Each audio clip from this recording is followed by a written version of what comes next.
Shalom, selamat pagi Bapak Ibu jemaat terkasih. Kembali dengan penuh sukacita saya menyapa jemaat yang terkasih. Sebelum kita kembali mengawali hari kita dengan berbagai macam kesibukan, izinkan saya membacakan satu kebenaran firman Tuhan dan mengajak kita semua untuk kembali merenungkan firman Tuhan di pagi hari ini. Firman Tuhan di pagi hari ini saya beri tema mengelola milik Tuhan. Diambil dari 1 Tawarikh pasal yang ke-29 ayat yang ke-10 sampai yang ke-16. Secara khusus kita akan membaca ayat 10 sampai ayat yang ke-13 saja. Demikian firman Tuhan. Lalu Daud memuji Tuhan di depan mata segenap jemaah itu.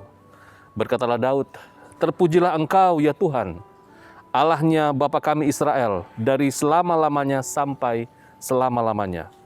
Ya Tuhan, punyamulah kebesaran dan kejayaan, kehormatan, kemasyuran dan keagungan. Ya, segala-galanya yang ada di langit dan di bumi. Ya Tuhan, punyamulah kerajaan dan Engkau yang tertinggi, itu melebihi segala-galanya sebagai kepala. Sebab kekayaan dan kemuliaan berasal daripadamu, dan Engkaulah yang berkuasa atas segala-galanya. Dalam tanganmulah kekuatan dan kejayaan. Dalam tanganmulah kuasa membesarkan dan mengokohkan segala-galanya. Sekarang, ya Allah kami bersyukur kepadamu dan memuji namamu yang agung itu." Jemaat yang terkasih, konteks dari pembacaan firman Tuhan di pagi hari ini, kita bisa melihat di pasal yang ke-28, bagaimana kondisi situasi Raja Daud sudah semakin tua dan hampir mati dikatakan di sana, di pasal yang ke-28.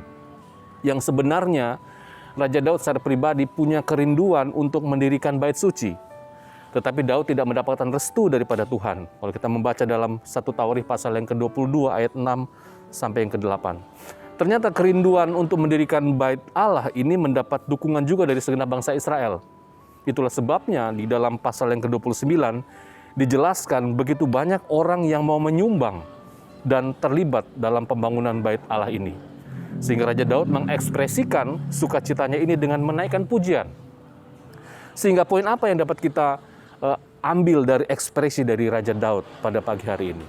Yang pertama, mari kita memiliki kesadaran dan rasa syukur bahwa segenap hal yang ada di dunia ini adalah dari Tuhan dan milik Tuhan. Ayat 11 dan 12. Hal inilah yang mendasari rasa syukur Daud sehingga dia memuji Tuhan, termasuk harta benda yang dipersembahkan untuk membangun bait suci.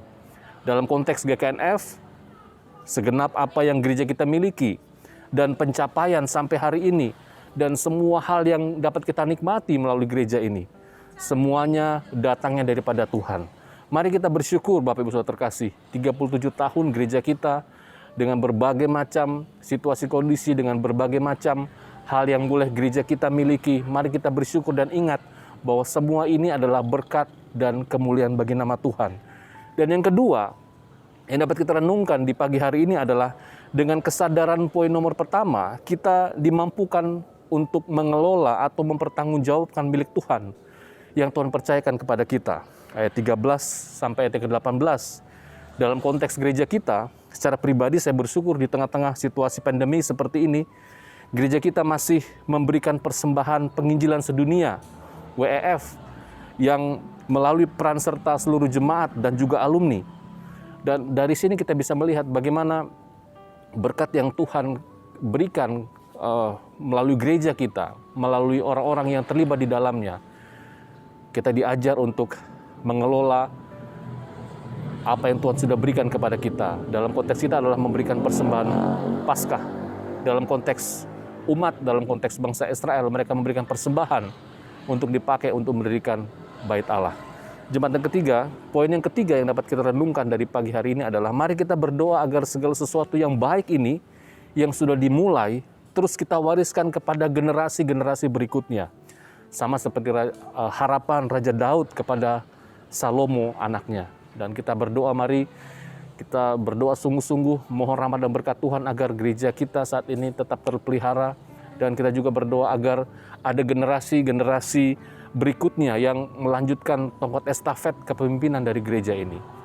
Dan tentunya lewat generasi yang baru, gereja kita semakin menjadi berkat, gereja kita semakin menjadi saluran kasih bagi sesama maupun bagi lingkungan sekitar kita. Mari kita berdoa, mohon rahmat dan berkat Tuhan bagi gereja kita dan juga bagi kehidupan kita di hari ini. Mari kita berdoa bersama-sama. Bapak, terima kasih, kami bersyukur kepadamu. Sekali lagi kami diingatkan bahwa 37 tahun gereja kami ada karena berkat dan rahmat Tuhan. Tuhan Yesus, besar harapan kami agar gereja kami terus boleh menjadi saluran berkat bagi banyak orang. Dan kerinduan kami juga agar kami sebagai bagian dari gereja ini boleh juga menjadi berkat bagi lingkungan kami di sekitar kami. Bapak, terima kasih. Kami sekali lagi membawa doa kami secara khusus untuk situasi kondisi negeri kami. Kami rindu agar negeri kami tetap dalam perlindungan dan kasih Tuhan. Kami tahu pemerintah dalam hal ini bekerja keras, Tuhan menolong dan mampukan agar diberikan hikmat kebijaksanaan sehingga situasi kondisi pandemi ini boleh segera diatasi dengan semaksimal mungkin. Terima kasih Bapak, ini doa kami, syukur kami untuk rahmat dan berkat-Mu bagi gereja kami dan dalam kehidupan kami secara pribadi. Di dalam nama Yesus kami sudah berdoa dan bersyukur kepadamu. Amin.